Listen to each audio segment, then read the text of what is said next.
Good morning, everyone. There's someone losing their mind over you. And I don't mean that in a cute way. I mean genuinely struggling. Their feelings for you have them in a chokehold. What I'm picking up on as I tune into this energy is someone who can't function normally because you're taking up all the space in their head, all the space in their heart, all their mental and emotional bandwidth, and it's affecting everything: their sleep, their work, their other relationships, their peace. You've become their whole world and it's wrecking them. Possessive, that's the word coming through. Not in a healthy way necessarily, in an intense way, in a you're mine and I can't handle the thought of you being anyone else's way, in a I need to know where you are and who you're with way, even if they're not acting on it, even if they're not expressing it inside. That's how they feel: possessive, consumed, unable to share you even in their imagination. Who is this person? Let me read what's showing up.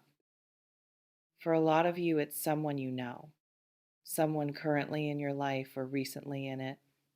Could be someone you're dating, someone you were with and it ended, someone who wants to be with you but circumstances prevent it, someone who's watching you from the sidelines while you're with someone else, someone close enough to see you but not close enough to have you, and that distance is killing them. They might be hiding how they feel, playing it cool on the outside, acting casual when they see you, acting like you don't affect them. But inside, they're a mess. Inside, they're obsessing. Inside, they're running scenarios and imagining conversations and wondering what you're doing every second you're not with them. The performance of indifference while drowning in feeling. That's what's happening. Or they're not hiding it at all. You know they're intense about you. You've seen the possessiveness, felt it. Maybe it flatters you, maybe it scares you, maybe it's both. They text constantly, they get jealous easily, they want all your time, they struggle when you're with other people. They make comments, they ask questions, they need reassurance. You already know this person can't be normal about you. How their feelings are messing up their life. What the reading is revealing is specific. They can't focus at work. They're there physically, but mentally they're with you, wondering what you're doing, checking your social media when they should be working, distracted, unproductive, making mistakes they wouldn't normally make because their mind is elsewhere, on you, always on you. Their sleep is wrecked. They lie awake thinking about you, replaying interactions, analyzing what you said, what you meant, whether you feel the same, whether there's a chance, whether they should say something or stay quiet.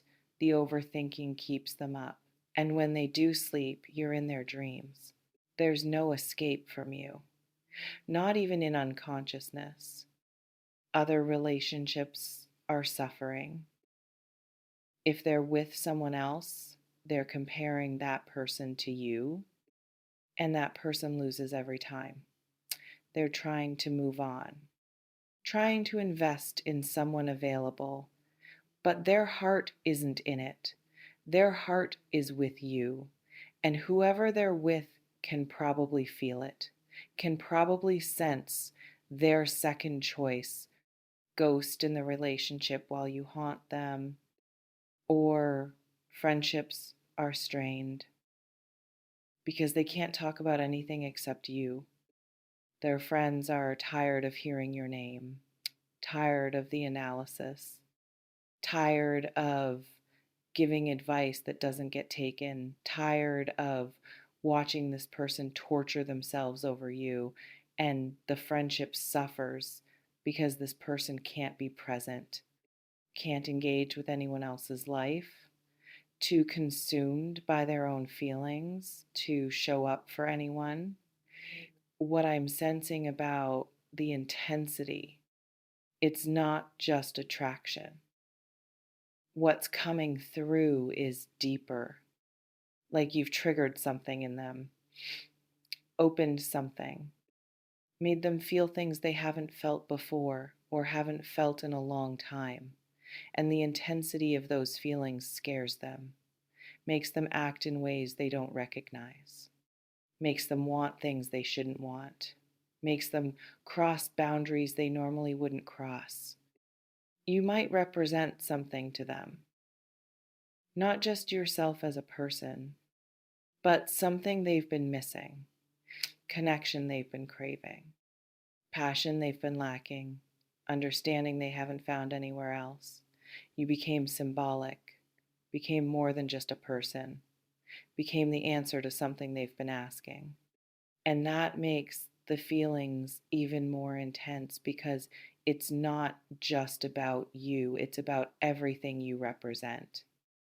The possessiveness specifically, where's that coming from? What the reading is showing me is fear. Fear of losing you, fear of someone else getting you, fear of you choosing someone over them, fear that if they don't claim you, someone else will. And that fear manifests as possessiveness, as need to control, to know, to have certainty, because uncertainty feels unbearable when the stakes feel this high. Is this healthy? No. Let me be clear about that. Possessiveness that messes up someone's life is not healthy love. It's obsession. It's attachment. It might be love underneath all that, but it's love that's been distorted by fear or insecurity or desperation. Healthy love doesn't destroy, doesn't consume, doesn't make someone unable to function. This isn't that. Does that mean their feelings aren't real? No, the feelings are probably very real, very intense, very genuine. But real doesn't always mean healthy. Real doesn't always mean you should engage with it. Someone can have real, intense feelings for you, and those feelings can still be toxic, can still come from a wounded place, can still be something you should protect yourself from.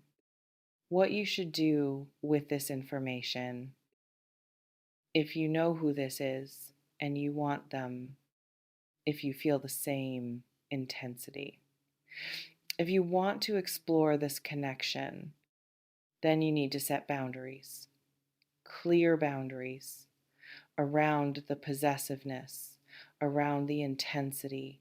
You can't let someone's obsession with you become your responsibility. You can care about them without making their emotional regulation your job.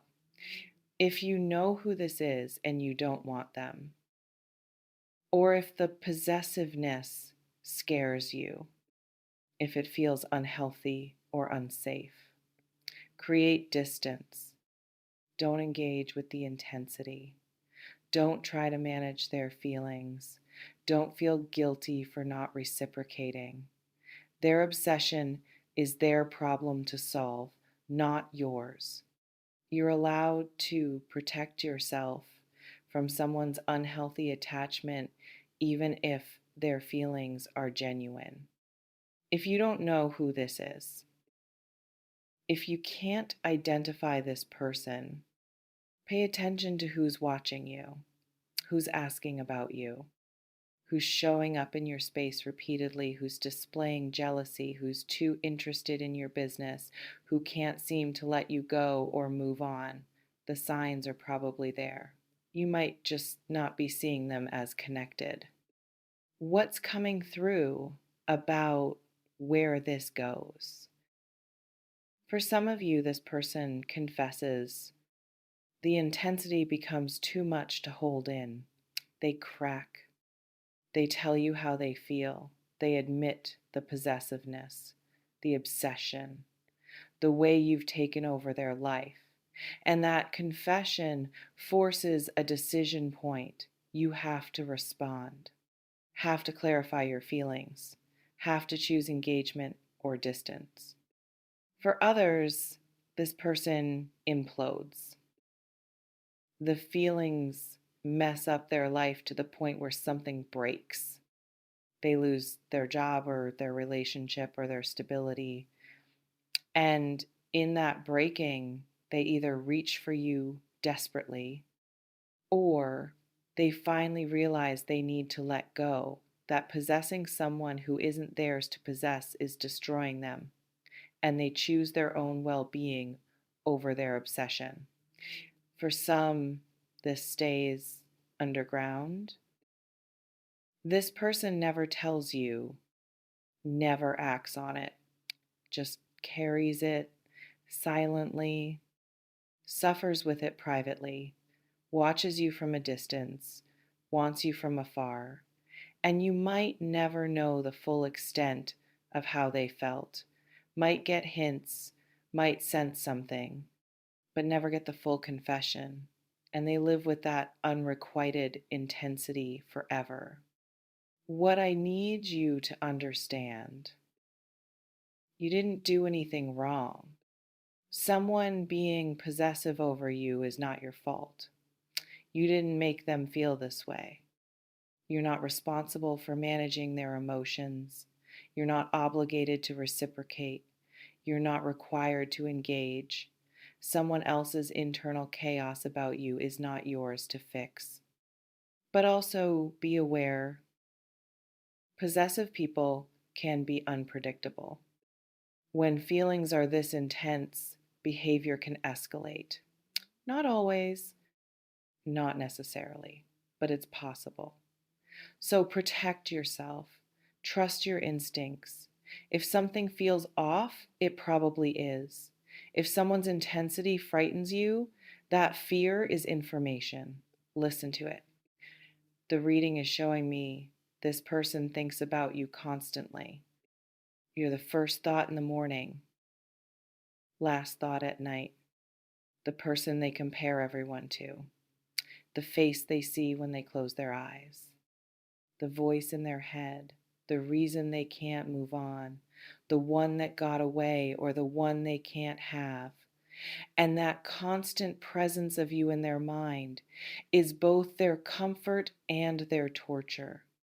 They might be praying about you or manifesting you or doing rituals about you, trying to draw you in, trying to make you theirs through energy or intention or desperation. They want you so badly they're willing to try anything. And whether you believe that stuff works or not, their intention is there. Their desire is there, pointed at you like a laser. What happens if you engage? If you give this person what they want, if you enter a relationship with someone this possessive, it could be incredibly intense, passionate, all consuming, the kind of love that feels like drowning and flying at the same time, but it could also be suffocating, controlling, jealous, the kind of relationship where you can't breathe, where their need for you overtakes your need for yourself. Someone is possessive over you. Their feelings are messing up their life. They can't function normally because of how much they want you. And what you do with that information is entirely up to you. You can engage if you want, distance if you need to, ignore if that's wisest. There's no right answer, just your answer, based on what serves you, based on what feels safe, based on what you actually want. Just know it's happening. Know someone out there is consumed by you, know your name is on their lips and in their heart and taking up space in their mind. Know they're possessive in ways that might be flattering or frightening or both. And choose wisely what you do with that knowledge.